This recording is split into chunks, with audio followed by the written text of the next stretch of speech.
Bonjour tout le monde, je vous ai dit lors de l'enregistrement précédent qu'il existait trois types de monopoles. Le monopole pur, le monopole à plusieurs établissements et le monopole discriminant par les prix. Je vais vous expliquer dans cette vidéo le fonctionnement du monopole pur, qui est la forme la plus simple du monopole. Il s'agit d'une entreprise qui va se retrouver seule face à l'intégralité de la demande et qui va fabriquer un produit pour lequel il n'existe pas de substitut proche. Cette situation va conférer au monopole un pouvoir, c'est le pouvoir de fixation du prix de vente. Le monopole est dès lors price maker, il est faiseur du prix, contrairement aux entreprises en concurrence pure et parfaite qui sont price takers et sont preneuses du prix. Ce prix est uniquement déterminé par la rencontre entre l'offre et la demande agrégée. Pour le cas du monopole, il est libre de fixer son prix de vente, mais en revanche, il ne peut pas le fixer à n'importe quel niveau parce qu'il reste contraint par la demande. S'il vend trop cher, le monopole risque de ne trouver aucun acheteur. La raison est très simple, c'est parce que la demande n'est pas complètement insensible à la variation du prix. Malgré le fait que le bien produit par le monopole n'a pas de substitut proche, s'il décide d'augmenter son prix et de le fixer à un niveau qui est hors de portée des consommateurs, il peut se retrouver sans aucun acheteur. Je donne l'exemple de l'ONCF, l'Office national des chemins de fer au Maroc, qui est un monopole d'État. Si l'ONCF décide de fixer son prix à n'importe quel niveau, c'est-à-dire à un niveau qui est supérieur à la disposition à payer des consommateurs marocains, eh bien, on peut se retourner vers d'autres modes de transport qui ne sont pas forcément des substituts proches, comme par exemple le transport par voie aérienne ou bien par voie terrestre, par bus, par voiture, par covoiturage, etc. Alors, comme n'importe quelle entreprise, dans n'importe quelle structure de marché, l'objectif du monopole est de maximiser son profit. C'est-à-dire qu'il va essayer de maximiser la différence entre ses recettes et ses coûts de production. Donc, ces recettes de monopole vont dépendre de la demande. C'est ce qu'on va voir tout de suite après. On va essayer de comprendre la fonction de demande de monopole qui est très particulière, c'est ce qu'on va voir tout de suite après. Et par la suite, on va s'intéresser aux fonctions de recettes du monopole. Commençons par comprendre cette fonction de demande. Comme le monopole est seul pour satisfaire l'intégralité de la demande, on va dire que la demande du monopole va être égale à la demande agrégée ou bien à la somme des demandes individuelles de chaque consommateur présent sur le marché du bien produit par le monopole. Cette demande agrégée, grand Y, est fonction du prix. On peut l'exprimer de la façon suivante. Donc, Y va être fonction du prix et cette fonction de demande du monopole est fonction décroissante du prix. Si le prix augmente, la demande baisse et si le prix baisse, la demande augmente. Comme la demande du monopole est fonction décroissante du prix, il est plus judicieux d'exprimer le prix en fonction de la quantité. On va tout simplement inverser la fonction de demande. On va exprimer le prix en fonction de la quantité pour avoir ce qu'on appelle la fonction de demande inverse du monopole. Cette fonction de demande inverse peut être interprétée comme étant le prix maximal que le monopole peut pratiquer selon la quantité qu'il souhaite vendre. S'il décide de produire beaucoup, il est obligé de pratiquer un prix faible et s'il décide de produire peu, il va pouvoir fixer son prix à un niveau élevé. C'est la fonction de demande inverse du monopole et c'est ce que je vous ai mis ici sur le transparent. Le prix diminue à mesure que les ventes de l'entreprise vont augmenter et le prix va augmenter à mesure que les ventes de l'entreprise diminuent. Encore une fois, c'est la fonction de demande inverse. À partir de cette fonction de demande, on peut déduire les fonctions de recette totale, moyenne et marginale. Je commence par la fonction de recette totale. RT de Y du monopole et le produit de la quantité par le prix qui est la fonction de demande inverse. La recette totale de Y est égale à Y fois P de Y. Je le rappelle encore une fois, P de Y est la fonction de demande inverse. La recette moyenne grand R, grand M de Y est le rapport de la recette totale de Y par Y, RT de Y divisé par Y. Je vais remplacer la recette totale de Y par Y fois PY.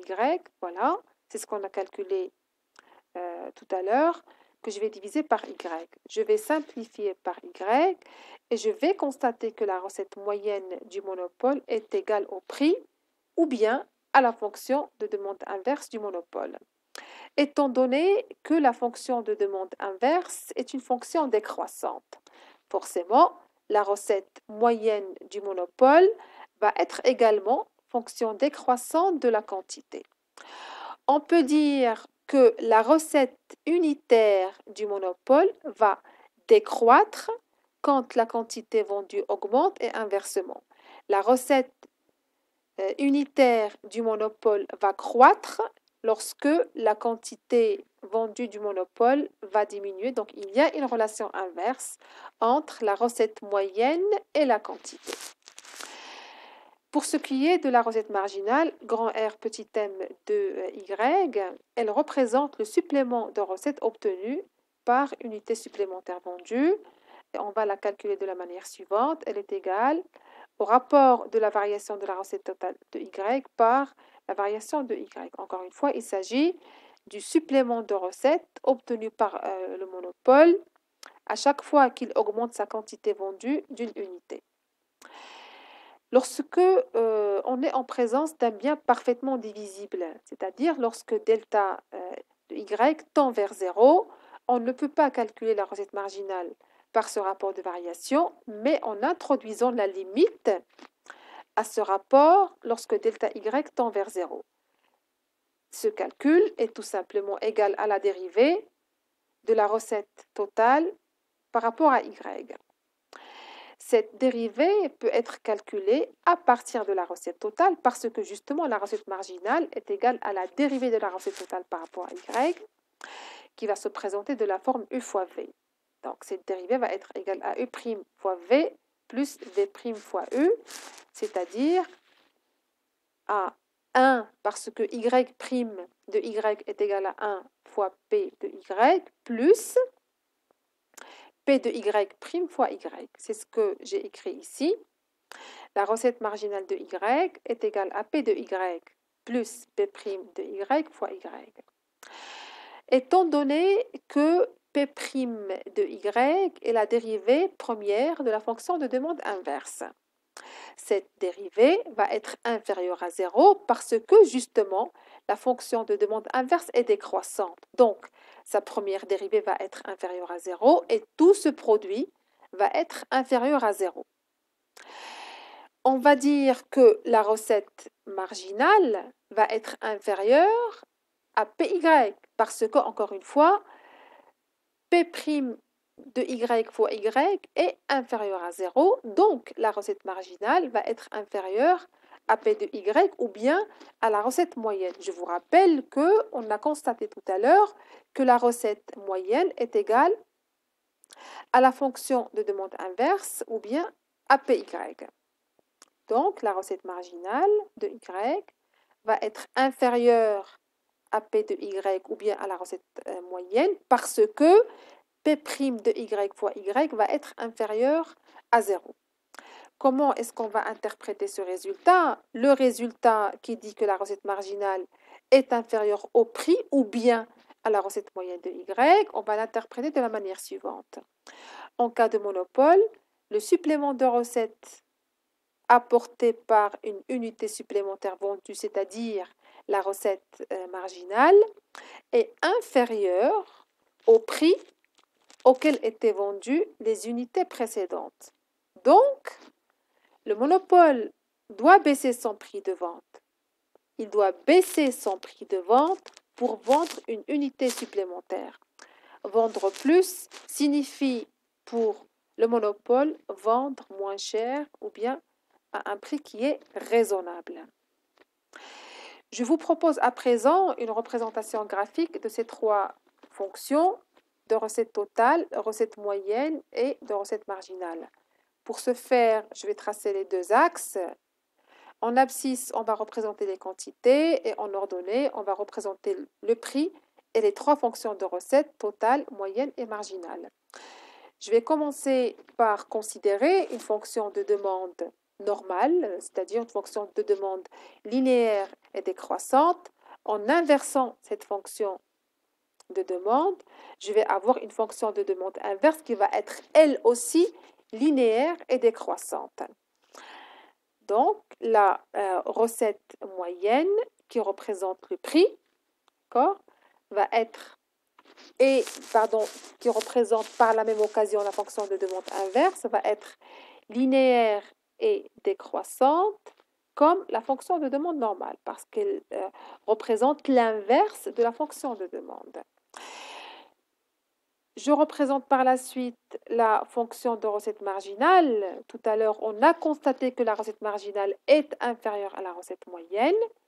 C'est ce que je représente ici, la recette marginale. Elle va être aussi, bien entendu, décroissante et linéaire et elle va être inférieure à la fonction de recette moyenne. C'est un petit peu normal en fait que la recette marginale soit inférieure à la recette moyenne.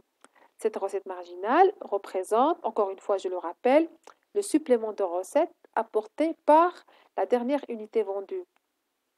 Et ce supplément de recette va être inférieur au prix moyen auquel le monopole va vendre le bien ou bien le service qu'il produit. Donc forcément, la recette marginale va être inférieure à la recette moyenne.